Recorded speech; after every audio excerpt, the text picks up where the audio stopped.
When after the beginning of the Russian invasion, I said the president is here, when millions of Ukrainians decided at the same time we are here and we will not surrender, and when the world supported us saying democracies are here, then it meant and still mean freedom is here. Human dignity is here. Law is here. And one day it will definitely mean peace is here. Yes. Hi, everybody. So Richard, thank you so much for sharing your points of views. And everyone, I want to say something here is that, it's not easy. It's not easy to strike the calm and the peace of unity.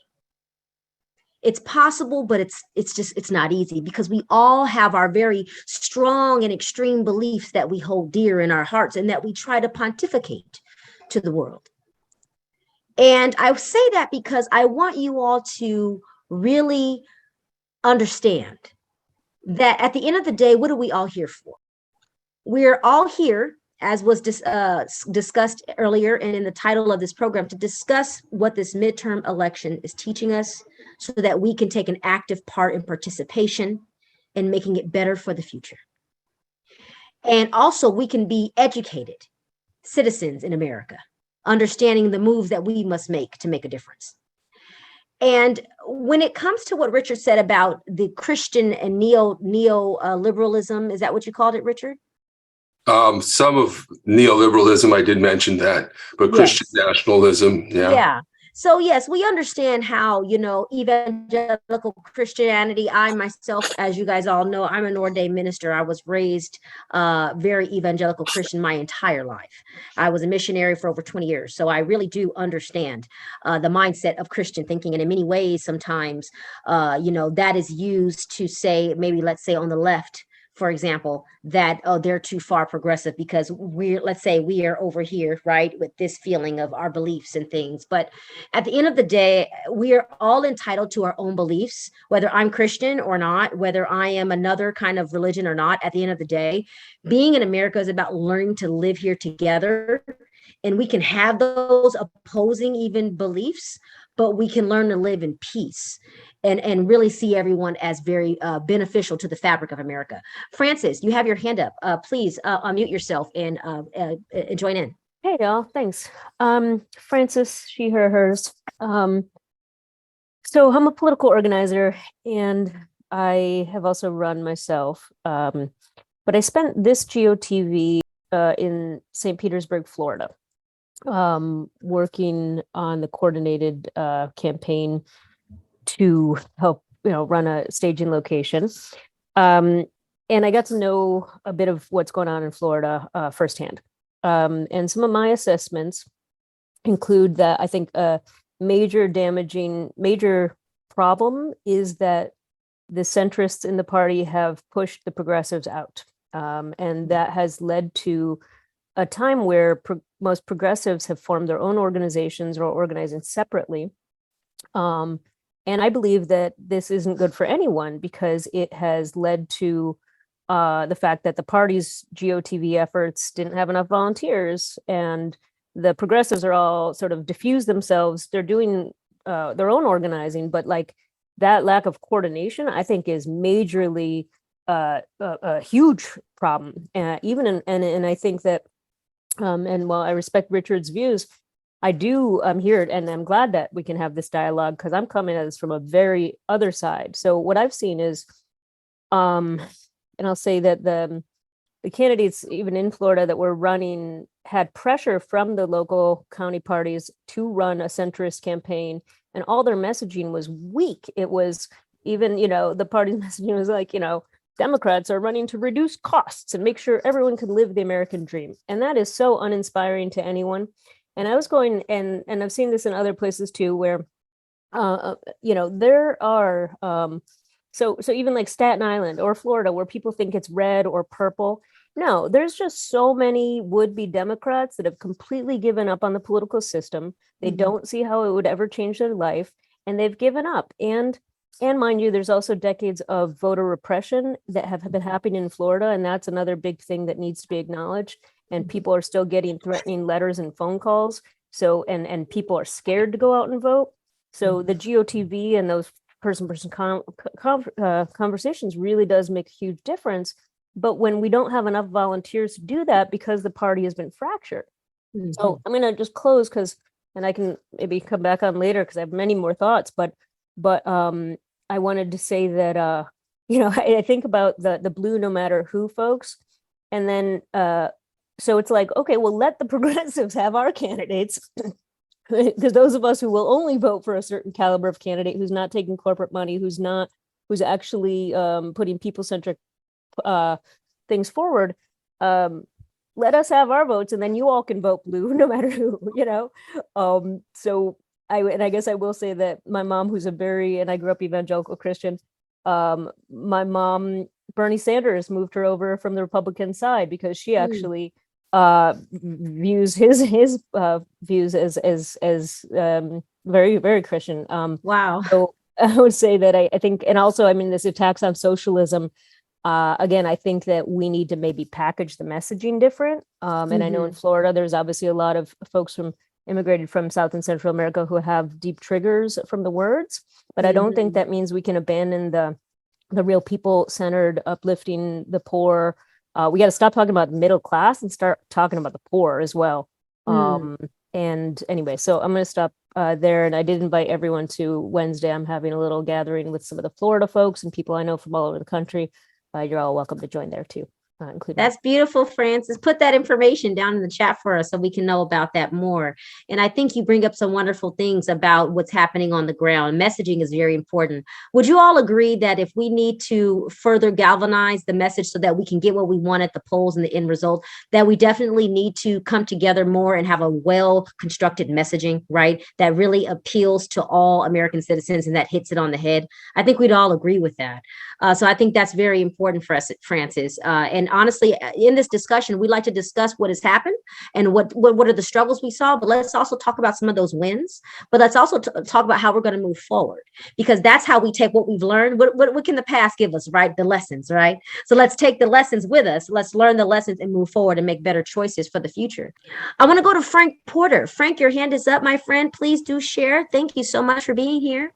Yes. Well, thank you for this discussion. I live in a rural county in California, and people who live elsewhere in this country may think that California is all a blue state. We're not.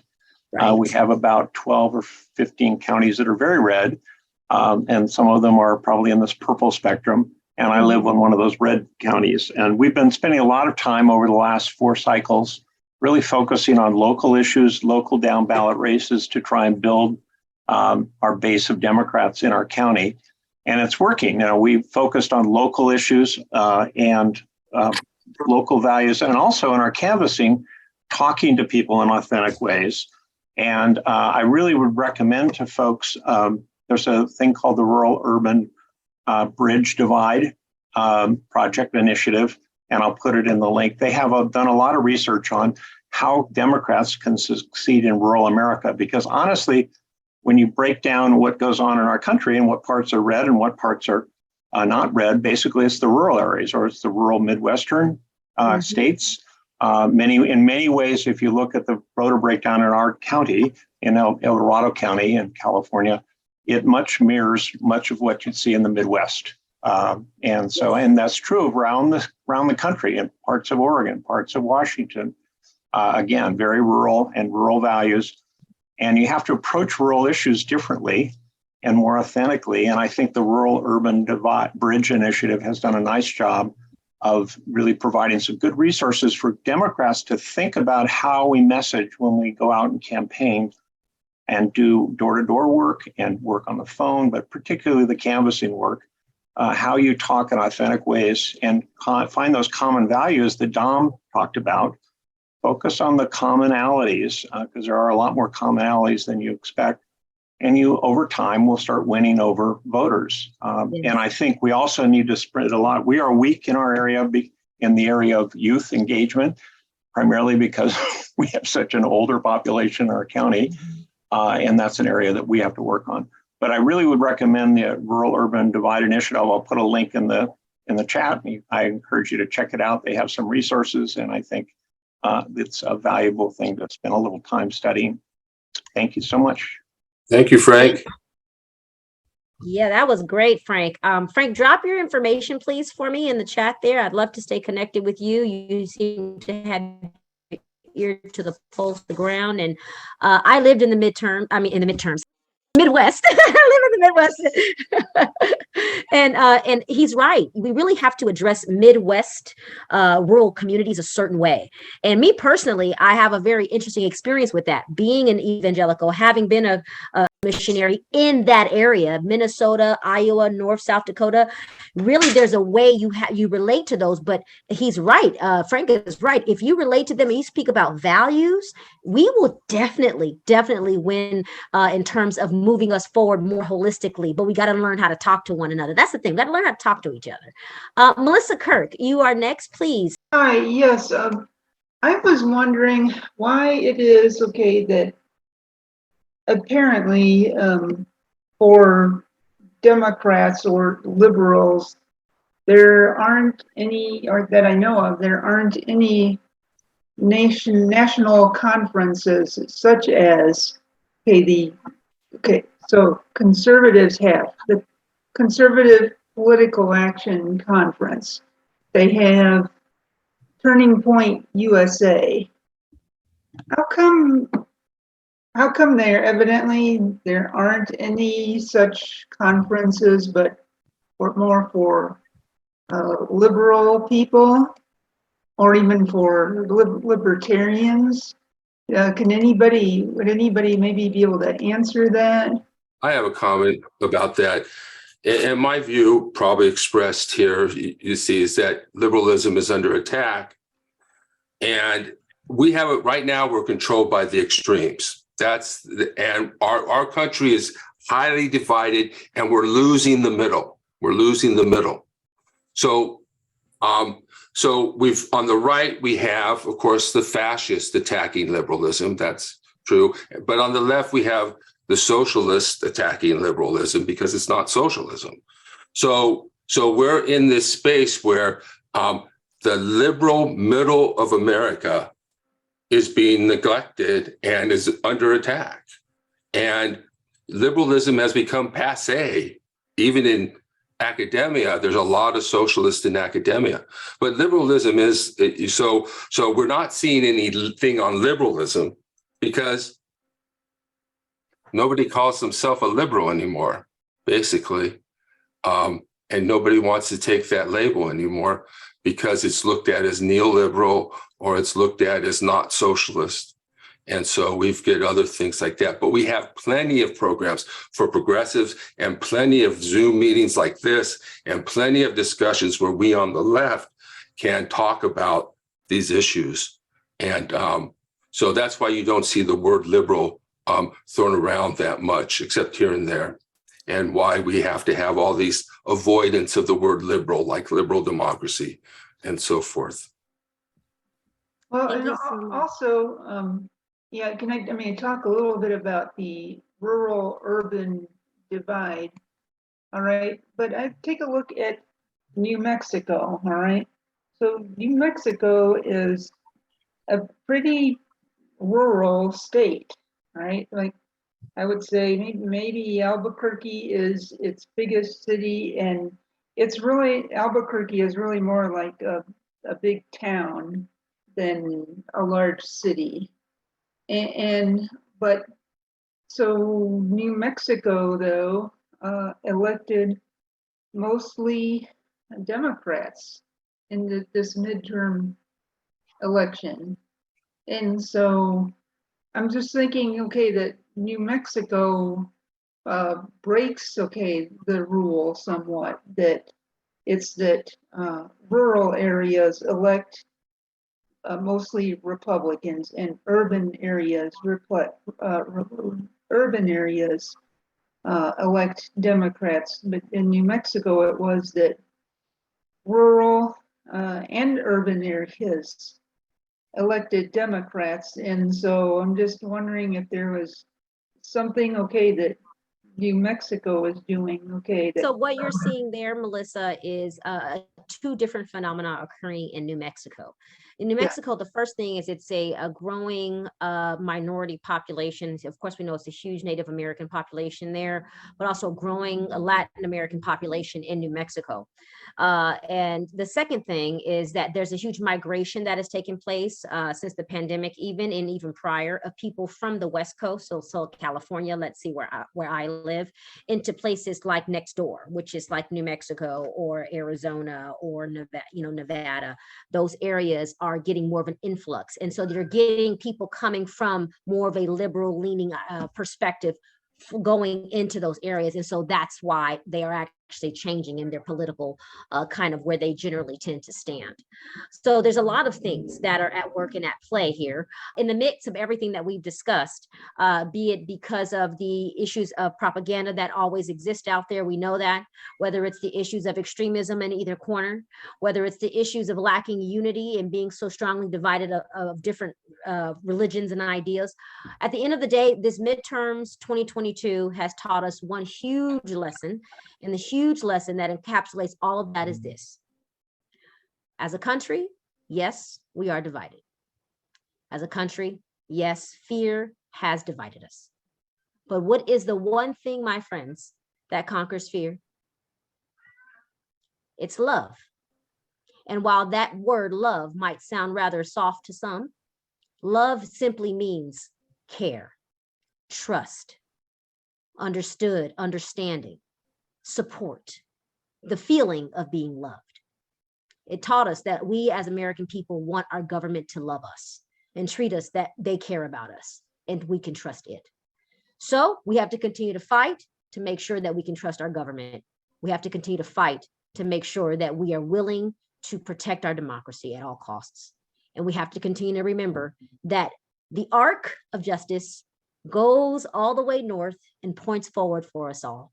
But we all matter, we're all important, and let's all do everything we can to stay engaged. So I'll leave you with that, and I'll turn it back over to our dear Richard Procida. Okay, so I want to get these, we are scheduled until 3:30. So I want to try and let everybody get the chance to speak. We got two more. If you want to make your question real quick or your statement real quick, Mary Ann, go ahead and unmute. Okay, I live in arguably one of the most right-wing counties in Florida.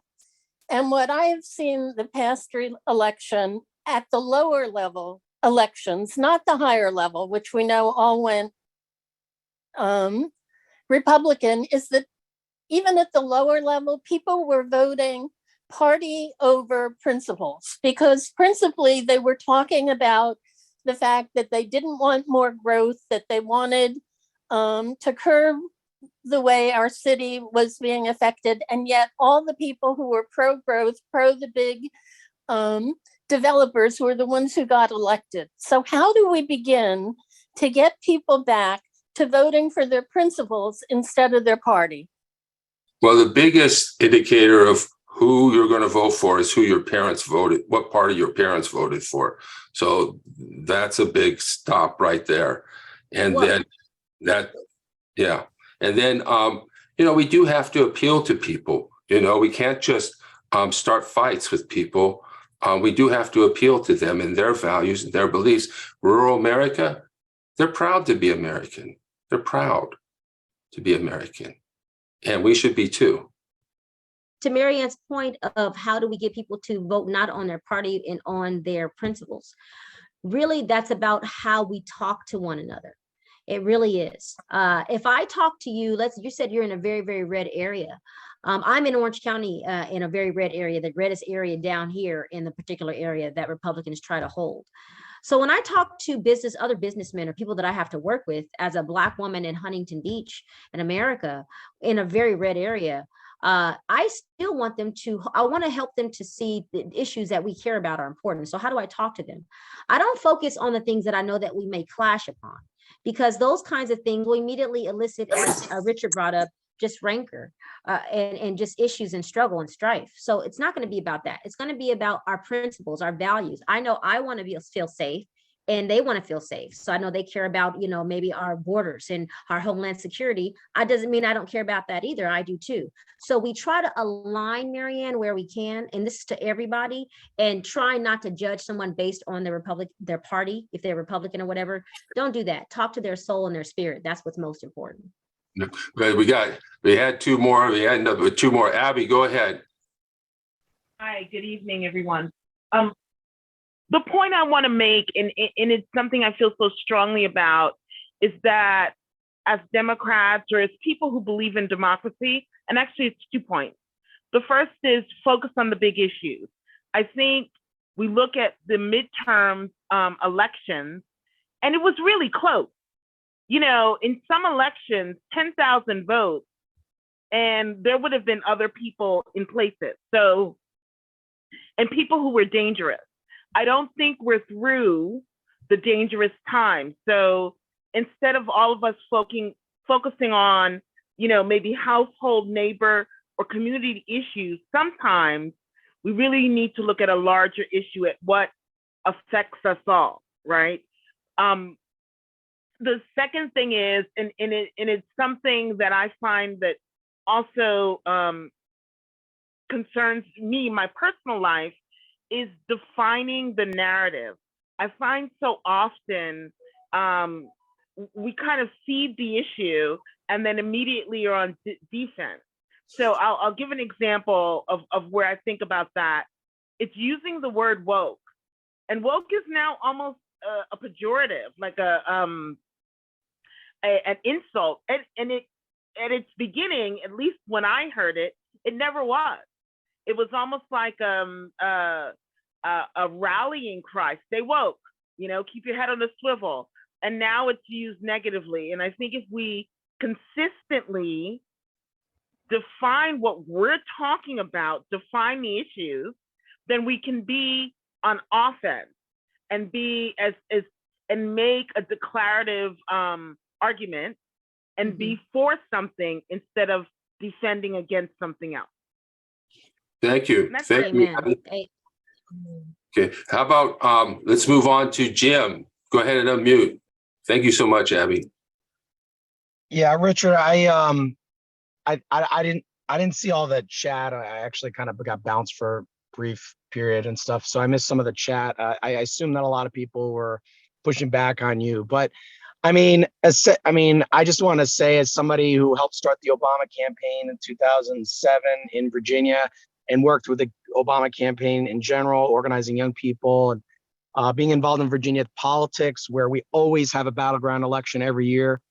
I mean, a lot of what you're saying is accurate, and it relates to some trainings I've done. This year, I finally there's a hot topic is relational organizing right now in campaigns. And one of the things that I decided to do that was inspired by that is to talk about how, if you're on social media, you need to be engaging people in a positive way.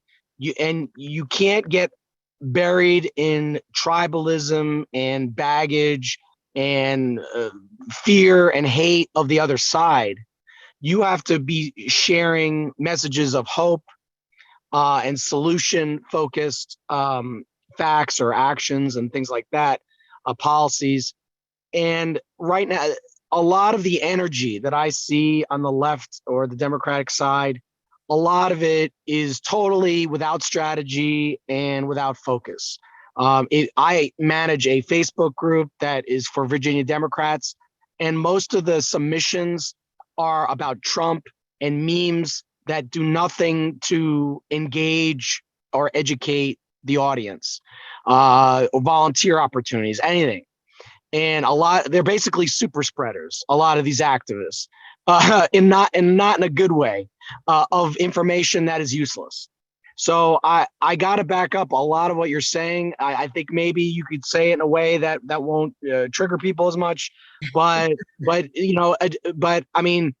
yeah, I mean, I shared in the chat a story about how one teacher in Fairfax County, where I live in Virginia, was playing privilege bingo in the classroom and telling even military kids that they were privileged and trying to rank people by privilege. So there's times where this teaching goes too far, and we need to at least address it from a point of view of reality and not just pretend it doesn't exist. You have to engage it and find a common ground, a balance where you're preaching or you're arguing for change that's positive, but you're not shaming people and being so negative that you turn them off and they basically want to quote unquote own the libs as a result. So I do agree that we need to build a pro-democracy coalition, and that takes a lot of work, and venting is not the answer. So anyway, I posted also a Facebook video of me talking about this issue on Thanksgiving because my dad is a Trumper and I can't handle his election denialism. And I hate that, but I also hate what I'm seeing on the left, which is also very divisive as well. So anyway, so check that out. And but yeah, I think you're on the right track, Richard. I think we just need to find a way to talk about it where people understand it right off the bat, and don't get scared away from these ideas. Right. Thank you so much for your support and for your comments, Jim. Richard. Okay, great. All right. Thank you so much, everybody, for coming. I appreciate all your comments. Thank you for listening to me. These are some issues that are on my mind and the problems that I've seen and experienced over my lifetime. This is not the first time where I've had issues with some of the propaganda and messaging that comes out on the left. The very reason we're called the Truth and Democracy Coalition is because of messaging that wanted to eliminate the word democracy. And so we took it.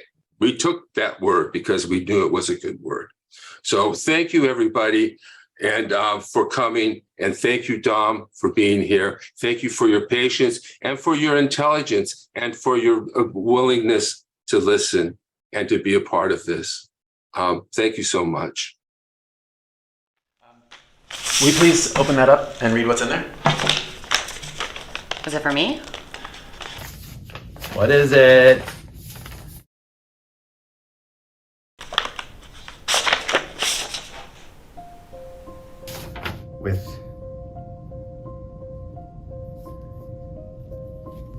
Do you feel safe?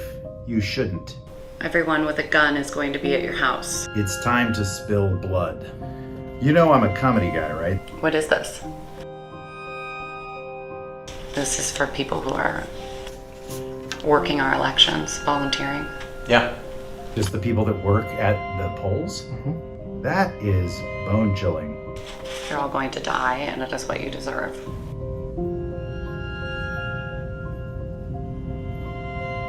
Yeah, I don't really want to read this stuff.